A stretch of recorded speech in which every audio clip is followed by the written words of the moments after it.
नमस्कार दोस्तों, मैं सुशील शास्त्री स्वागत करता हूं हमारे YouTube चैनल बॉलीवुड पंडित में।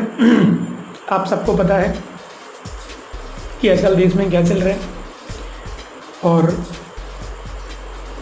ऐसा ही चलता रहा तो बहुत जल्दी बहुत सारी खुशियां आएंगी जो लोग चाहते हैं। जैसे 2 महीने से दारू बैन थी तो आपने लोगों का जो बौखलाहट है, जो पागलपन है, वो जब कल खुला दारू का ठेका तो आप लोगों ने लोगों की हालत देख ली और सरकार ने भी कहा है कि भाई आप दारू पियो क्योंकि देश की हालत बहुत ख़राब है। अगर देश की जनता दारू नहीं पिएगी तो बड़ी दिक्कत हो जाएगी। इसलिए देश ने कहा भाई तुम दारू पियो, कोई दिक्कत नहीं है, आप अपने को इधर संभाल लेगा। अच्छा, अब लेकिन सरकार से गलती होगी दोस्तों। इनको चाहिए था कि दारू के साथ साथ ये जो है ना, सुनार की दुकानें भी खोल देती थी, क्योंकि दिक्कत ये था सैलरी आ नहीं रही है, छोटे मोटे उद्योग व्यापार सब बंद है। जो लेबर वर्क सबको पता है कि 90% दारू पीता है, रोज़ कमाता है, रोज़ पीता है। तो जो रोज़ पीता है वो तो भाई कहीं ना कहीं से पिएगा, लेकिन मजदूरी और दिहाड़ी तो है नहीं। अब वो क्या करेगा? तो वो स्त्रियों के कान तोपेगा, गला नोचेगा, यानी कि उनका जो गोल्ड है वो छीन के सुनार की दुकान पर ले जाएगा ना भाई। तो वो एक सरकार से गलती हुई, उनको सुनार की दुकान भी खोलनी चाहिए थी। और इसके बाद जो औरतों पे अत्याचार हुआ, क्योंकि वो पुरुष जो है महिलाओं को मारते हैं। मुझे नहीं पता कितने लोग जानते कितने नहीं, लेकिन मैं आपको बता दूं कि जो छोटे छोटे जो एलीट क्लास है, जो पढ़ा लिखा क्लास है, जो अंग्रेजी क्लास दारू पीते हैं, उनकी तो चलो ठीक है, उनके पास बैंक बैलेंस है, उनकी बात अलग है। लेकिन वो पब्लिक 30% है। 70% जो लोअर मिडिल क्लास और जो लेबर वर्ग है, आपको बता दूँ मित्रों, ये सब फीमेल्स के ऊपर, इनकी जो वाइफ होती है उनके ऊपर बहुत अत्याचार करते हैं। और अगर आप लोग सोशल मीडिया पे देखेंगे ना, तो आपको न जाने कितने ऐसे वीडियोज़ भी मिल जाएंगे जो औरतों को मार रहे हैं, पीट रहे हैं, पैसा छीन रहे हैं। लेकिन क्या करें भाई, ज़रूरी भी है, देश की हालत ख़राब है। सरकार ने कहा भाई आप लोग दारू पियो, और दारू जब तक आप लोग पियोगे नहीं, सरकार का घर नहीं चलेगा। लेकिन मेरा ऐसा मानना है कि दारू पीना गलत है, हिंदूवादी सरकार है, धर्म हिंदू तो सभी बातें होती हैं, जबकि हिंदू धर्म में शराब पीना तो महापाप माना गया है। जब अर्थ को मजबूत करने के लिए, आर्थिक व्यवस्था को मजबूत करने के लिए दारू अलाउ कर दी गई है, तो वेश्यावृत्ति और सट्टेबाजी को अलाउ करने में क्या दिक्कत है? मैं बता रहा हूँ कि सट्टेबाज तो भाई साहब आपको इतना टैक्स दे देंगे, गवर्नमेंट सरकार को इतना टैक्स दे देंगे मित्रों। आप सबको पता है कि खरबों का सट्टा एक IPL में खेलता है, हर एक मैच में करोड़ों रुपए लगते हैं। अगर 10% भी लगा दिया ना टैक्स, मैं बता रहा हूँ, बाकी टैक्स आए ना आए, इससे ही सरकार का घर चलेगा, पहली बात। दूसरे नंबर पे वेश्यावृत्ति, वैसे भी तो होती ही है, सट्टा भी वैसे भी पूरे देश में खेला ही जाता है। ऐसा तो है नहीं कि ये ऑफिशियल नहीं है तो खेला नहीं जाता है, और ऐसा भी नहीं है कि किसी को पता नहीं है। 5 साल के बच्चे से लेके 95 साल तक का बुढ़ा सब जानता है।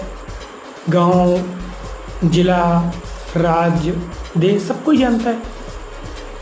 वेश्यावृत्ति आप हर चौथे दिन देखते हैं कि ये होटल में छापा पड़ा, वो होटल में छापा पड़ा, चल तो रही है। कितनी बार बड़े बड़े फिल्म इंडस्ट्री के लोग प्रोस्टिट्यूशन में पकड़ाए हैं। तो क्यों ना ऐसी स्थिति, जब देश में इतना आर्थिक संकट आ गया है और यहाँ तो लोग खुशी खुशी वो देते हैं। और आजकल तो लोग इतने होशियार हो गए हैं दारू के मामले में, औरतें विरोध करती हैं तो जो पढ़ा लिखा वर्ग है वो क्या करते हैं, वो अपनी औरतों को भी दारू पिलाना सिखा दिया उन्होंने। अब आप, क्योंकि वो ज़्यादा पढ़े लिखे हैं, अगर आप कोई उनको विरोध कर दे, समझदार बड़ा बुजुर्ग बुद्धिजीवी की आपको दारू नहीं पीनी चाहिए, नुकसानदायक होता है, बायोलॉजिकल रूप से अगर देखा जाए तो फीमेल स्ट्रक्चर के लिए वो अच्छा नहीं है, क्योंकि वो आने वाली पीढ़ी को जन्म देती हैं। तो आप अत्याचारी हो, तू कौन होता है बोलने वाला, तू अनपढ़ गवार है, उनको ही सुनने, उनकी आज़ादी, ये सारे सब सुनने को मिलेंगे।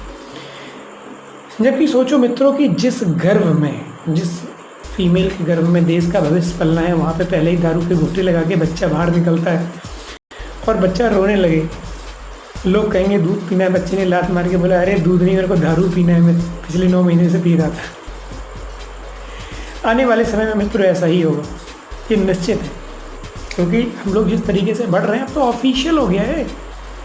अब तो लोग अगर मना भी करेंगे ना तो हर आदमी बोलेगा कि भैया हम देश के चौथे खंभे हैं, हम पे सरकार टिकी। तो मुझे ऐसे लगता है मित्रों कि सरकार को अगर इतना ही उनका अर्थ खराब हो गया है तो उन्हें वेश्यावृत्ति और सट्टेबाजी को भी लीगल कर देना चाहिए, क्योंकि अगर वो दारू को लीगल कर सकते हैं तो सट्टेबाजी उसको भी लीगल, क्योंकि उनको तो पैसे चाहिए भाई। लोगों के घर उजड़ रहे हैं, लोगों का नुकसान हो रहा है, लोगों के पास पीने के लिए पैसा है नहीं, क्या फ़र्क पड़ता है। तो जब फ़र्क ही नहीं पड़ना है, बल्कि मुझे तो ऐसा लगता है कि वेश्यावृत्ति से एक अच्छी चीज़ होगी कि भैया जिनका शौक़ है, जो ज़रूर मतलब जो करना चाहती हैं फीमेल्स वही करेंगी, लेकिन जिनके अनावश्यक रेप हो रहे एक तरफ वो तो बंद हो जाएगा। जो लोगों को एक्सप्लॉइट किया जा रहा है, जो सारी चीज़ें हो रही हैं, और गवर्नमेंट को फ़ायदा भी बहुत होगा, अरबों खरबों का उसमें भी फ़ायदा होगा, अरबों खरबों का फ़ायदा सट्टेबाजी में भी होगा। तो मुझे ऐसे लगता है मित्रों कि गवर्नमेंट ने जो दारू खोल के कोरोना की सौगात जो बांट रहे हैं ना, याद रखो जिस डेट में दारू की जो डेट अनाउंस हुई, ठेके खुले, इस डेट को आप नोट कर लीजिए और इसके ठीक 1 महीने बाद की डेट को नोट करिए और कोरोना मरीज की संख्या काउंट करिए, पता लगेगा कि क्या होगा। ये जो मौत सरकार ने बांटी है ना, कि 2 महीने से जो हम लोग घर में बैठे हैं लॉकडाउन के लिए, ये सारा चौपट हो गया एक तरीके से, अभी मान लीजिए। तो दोस्तों सरकार को ये सुझाव हमें देना चाहिए कि नहीं, आप मेरे इस विचार से कितने सहमत हैं, आप हमारे कमेंट बॉक्स में हमें ज़रूर बताएं। और अगर सहमत हैं तो साथ ही साथ ये वीडियो शेयर करके सरकार को भी बताएं कि आपको ऐसा करना चाहिए, क्योंकि अगर आप अपने उसके लिए लोगों को शराब पिला सकते हो तो आप सट्टा भी खिला सकते हो और आप वेश्यावृत्ति भी करा सकते हो। ठीक है दोस्तों, इस वीडियो में इतना ही। अगले वीडियो में नए सब्जेक्ट के साथ मैं जल्दी आपसे फिर मिलूँगा।